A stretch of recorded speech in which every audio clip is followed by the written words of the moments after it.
Olá, pessoal! O meu nome é Júnia Arnaud e eu sou sua professora de Física. Aqui conosco está a Fabiana. Seja bem-vinda, Fabiana! Bom, eu trabalharei com vocês as características da física no Enem. Hoje a nossa aula de apresentação, ela trará para vocês principalmente como serão as nossas aulas aqui. O momento do Enem traz não apenas aos alunos do terceiro ano do ensino médio, mas também do segundo e do primeiro, o momento de ter acesso às matérias que serão cobradas, ao formato das questões, a como essas questões são elaboradas, de maneira a trazer para você segurança na hora de fazer essa prova. Nós aqui trabalharemos juntos a distribuição dos conteúdos na prova do Enem. Vou tentar familiarizar você com as dinâmicas das questões que são apresentadas por eles. Eu trarei questões constantemente em todas as aulas para que nós possamos resolver essas questões e termos segurança no final do nosso processo.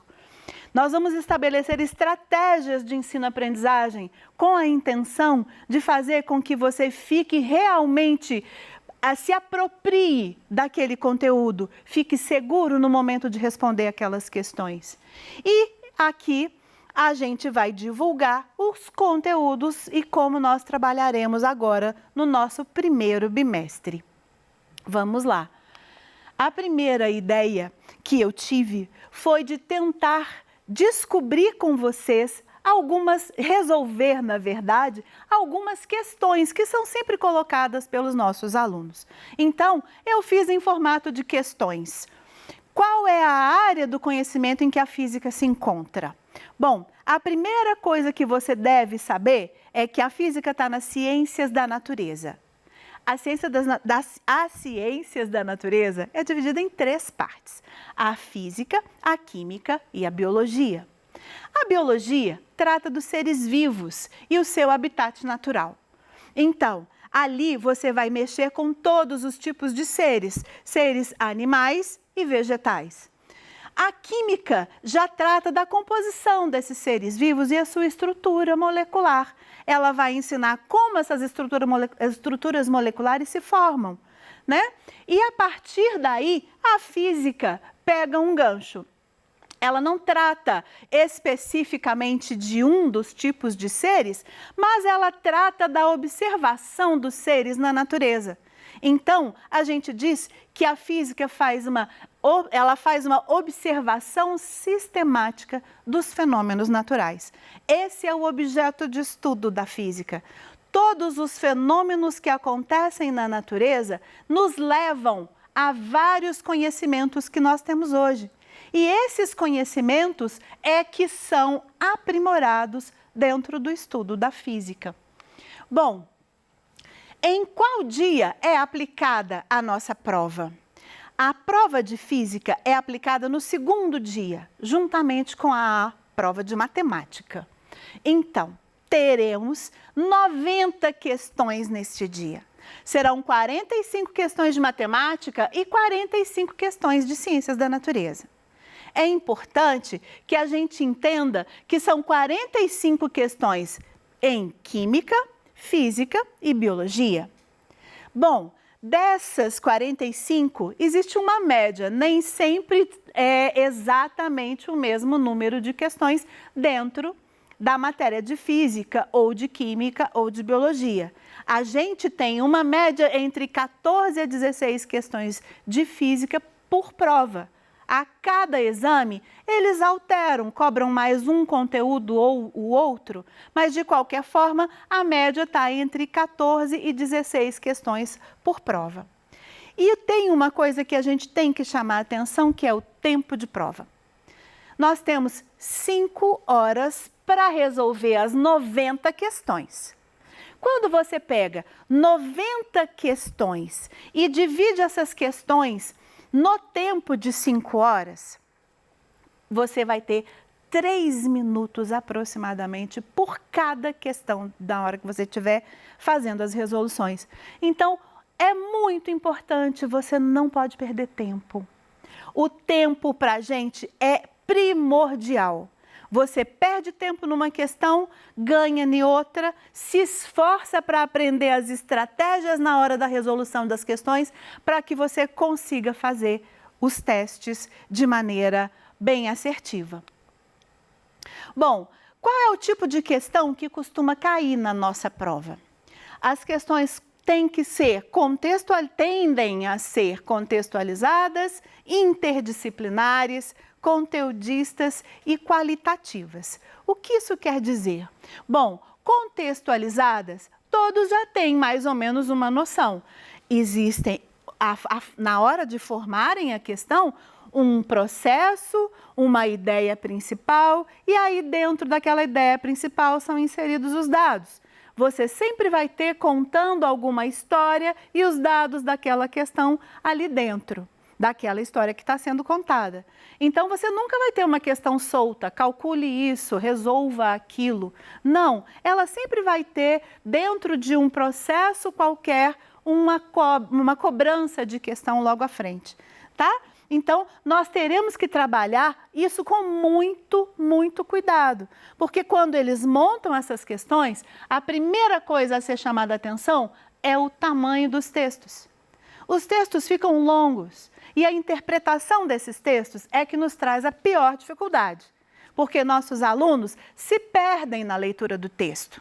Então, eu peço, tenhamos paciência na resolução desses textos. Se o texto é muito grande e a gente pula para uma próxima questão, quando a gente volta já vai ter muito menos tempo, porque a gente foi desenvolvendo a prova naquele processo. E se você perde esse tempo, depois você não consegue resolver essa questão. Então, a cada questão que você for fazer, leia pacientemente e resolva a sua questão. Certo?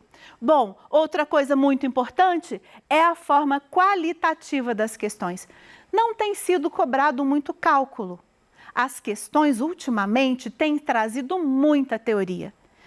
O cálculo é cobrado de uma maneira bem mais fácil, mas, às vezes, nós precisamos das fórmulas daquele determinado conteúdo para conseguir raciocinar matematicamente, mesmo sem a necessidade de fazermos a conta matemática.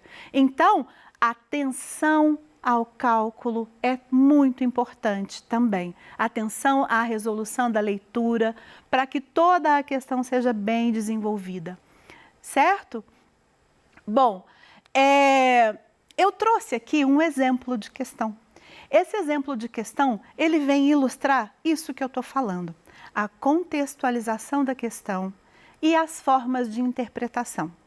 Então, nós leremos essa questão com calma e eu mostrarei a resolução dela com todas as nuances que ela possa te apresentar de dificuldade na hora da interpretação. Então, vamos lá. Essa é uma questão do Enem PPL, Pessoas Privadas de Liberdade, do ano de 2014. Vamos lá. Um pesquisador avaliou o efeito da temperatura do motor em velocidade constante e da velocidade média de um veículo com o motor com temperatura do motor constante sobre a emissão do monóxido de carbono, CO, em 2 percursos, aclive e declive, com iguais distâncias percorridas em linha reta. Os resultados são apresentados nas 2 figuras. Bom, o que foi que esse texto falou?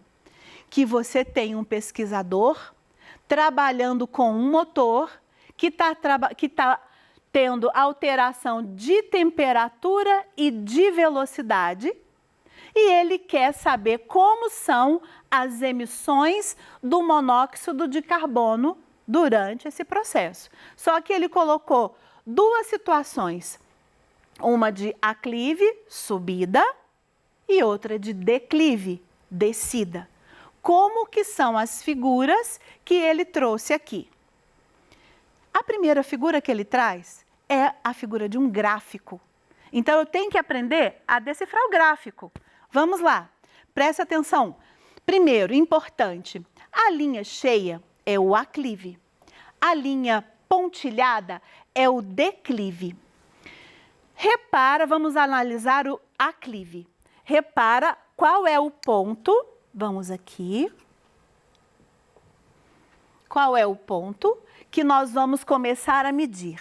Aqui nesse ponto, eu tenho... Ó, desculpa, aí acertei. E nesse ponto, eu tenho o primeiro local da medida da temperatura do motor. O que está acontecendo na medida em que esse motor está funcionando? A emissão do gás CO está de 0 até 40 e a temperatura está de 0 até 70. Esse primeiro momento, eu tinha um pouco mais do que 30 graus de temperatura do motor. Se eu pegar um próximo momento aqui, o que acontece com a temperatura do motor? Ela passou para 40. Se eu pegar um próximo momento aqui, o que acontece? Então, eu estou vendo aqui que a temperatura está só aumentando, certo? Em contrapartida, se você olhar para a emissão de CO, você vai ter que, no primeiro momento, com a temperatura de 30, você teve uma emissão de 30 gramas por quilômetro. Então, você tem uma emissão alta de gás carbônico. Quando você chega nesse ponto aqui, você teve um valor menor do que 30, está entre 30 e 20. Então, o que aconteceu? Na medida em que você foi descendo na curva do seu aclive, a sua emissão de gás carbônico está diminuindo. A temperatura do motor foi aumentando e a emissão de gás carbônico foi diminuindo. Deu para entender? Bom, no declive aconteceu a mesma coisa. Se você prestar atenção nos pontinhos do declive, você vai ter a mesma situação. Na medida em que o motor vai aquecendo, a sua emissão de gás carbônico vai diminuindo. Bom, a próxima figura. A próxima figura traz algo semelhante. Olha, a diferença dos dois gráficos é que aqui ainda é emissão de gás carbônico, mas aqui é velocidade média. Então, o que eu tenho? Eu tenho uma variação da velocidade média em função da emissão de gás carbônico. De novo, aclive linha cheia, declive linha pontilhada. E novamente a mesma forma de raciocínio. Nesse ponto, eu tenho um valor X de 30 quilômetros por hora. Na medida em que eu pego mais valores aqui no meu aclive, eu descubro que a velocidade está aumentando na medida em que eu vou... a velocidade aumentando na medida em que eu vou subindo esse objeto, subindo essa rua, né? E na medida em que a velocidade aumenta, eu tenho uma emissão de gás cada vez menor. Repara, a emissão de gás está cada vez menor. Eu estou obtendo valores cada vez menores aqui, certo? Então, vamos voltar para a gente interpretar de novo? Bom, aclive é igual a declive. Aclive é linha cheia, declive linha pontilhada. Se eu aumento a velocidade, tanto no aclive quanto no declive, eu tenho uma redução da emissão de CO2, de CO, perdão. Aqui na anterior, se eu aumento a temperatura, eu também tenho uma redução de gás carbônico, certo? Então, o que está acontecendo? Tanto aumentando a temperatura quanto aumentando a velocidade, eu tenho menor emissão de gás carbônico. Bom, vamos ver as opções que eles apresentam. Perdão, eu esqueci de apagar o quadro. A partir dos resultados, a situação em que ocorre maior emissão de poluentes,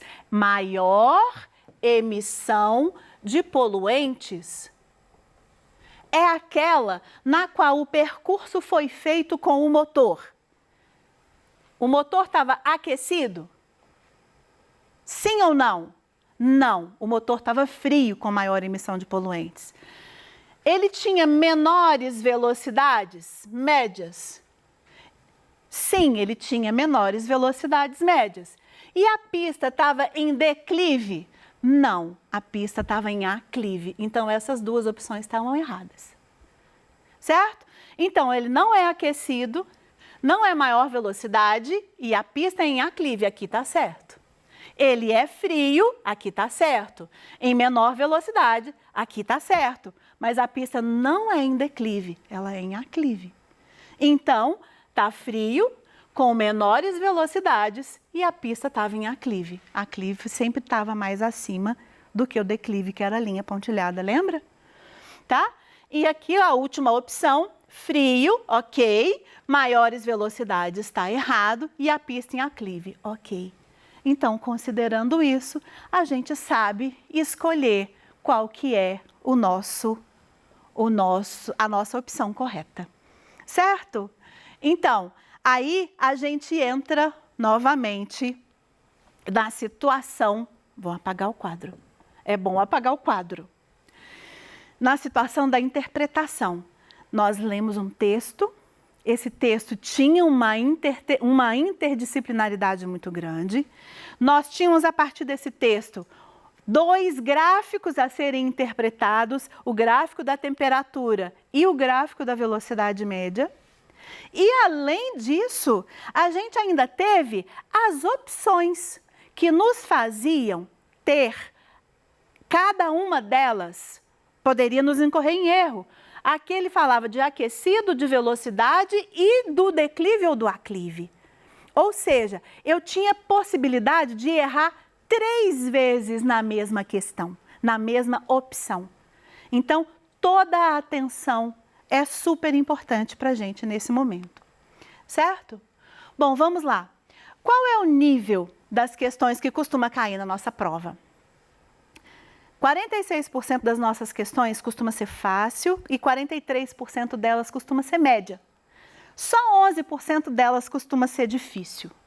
Mas nós temos um problema. Todo mundo pensa que porque com 43 mais 46, né, nós temos uma grande margem para acertar as questões, mas se a gente acerta as questões que são consideradas difíceis para o Enem, o cálculo do Enem entende que a gente deveria ter acertado todas as fáceis e as médias. Isso se chama teoria de resposta ao item.